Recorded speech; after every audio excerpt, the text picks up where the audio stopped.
Maharashtra unlimited बुलेटिनमध्ये ब्रेकनंतर आपलं स्वागत। पाहूयात पुढची बातमी। देवेंद्र फडणवीसांच्या भेटीनंतरही ज्योती मेटे पवारांच्या संपर्कात असल्याची माहिती मिळते। बीडमधून लोकसभेची उमेदवारी मिळावी यासाठी ज्योती मेटे पवारांच्या संपर्कात असल्याचं सांगितलं जात आहे। ज्योती मेटे आतापर्यंत पवारांना 3 वेळा भेटलेले आहेत। त्यामुळे ज्योती मेटे उद्या पुन्हा मुंबईत पवारांना भेटणार असल्याची माहिती सूत्रांकडून मिळते आहे। बीडमधून पवार गटातर्फे बजरंग सोनावणे आणि ज्योती मेटे या लोकसभेसाठी इच्छुक आहे।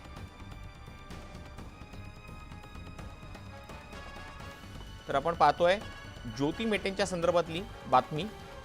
याआधी ते शरद पवारांच्या संपर्कात होत्या, त्यानंतर त्यांनी सागर बंगल्यावरती जाऊन देवेंद्र फडणवीसांची भेट घेतलेली होती आणि पुन्हा आता असं कळतंय की ज्योती मेटे या पुन्हा एकदा पवारांच्या संपर्कात आहेत।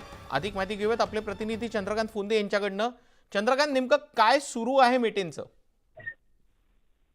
त्यांना बीडमधनं लढायची आहे लोकसभा, पण मध्यंतरी त्या पवारांना अगदी भेटून गेल्यानंतर त्यांना फडणवीसांनी बोलून घेतलं आणि त्यांना विधान परिषदेची ऑफर केली अशी चर्चा आहे।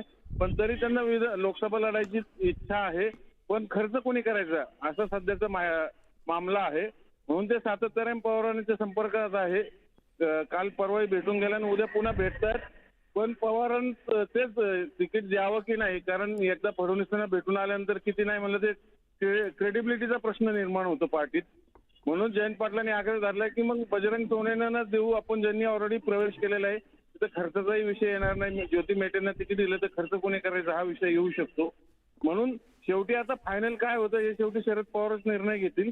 पण ज्योती मेटे पुन्हा एकदा पवारांच्या संपर्कात आहेत, हीच सध्याची माहिती। आतापर्यंत 3दा भेटल्यात, उद्या पुन्हा 4थ्यांदा भेटतायत। अगदी चंद्रकांत, तुम्ही म्हणालात तसंच मुद्दा हाच येतोय। मुद्दा क्रेडिबिलिटीचा आहे, खर्चाचा मुद्दा तर दुसराच असणार आहे। मात्र आता ज्योती मेटे पवारांची भेट घेऊन नेमकं काय साध्य होणार आहे, त्यांना राष्ट्रवादीकडनं उमेदवारी मिळणार आहे का, याकडे सर्वांचं लक्ष लागलेलं आहे। धन्यवाद चंद्रकांत, तुम्ही दिलेल्या या माहितीसाठी।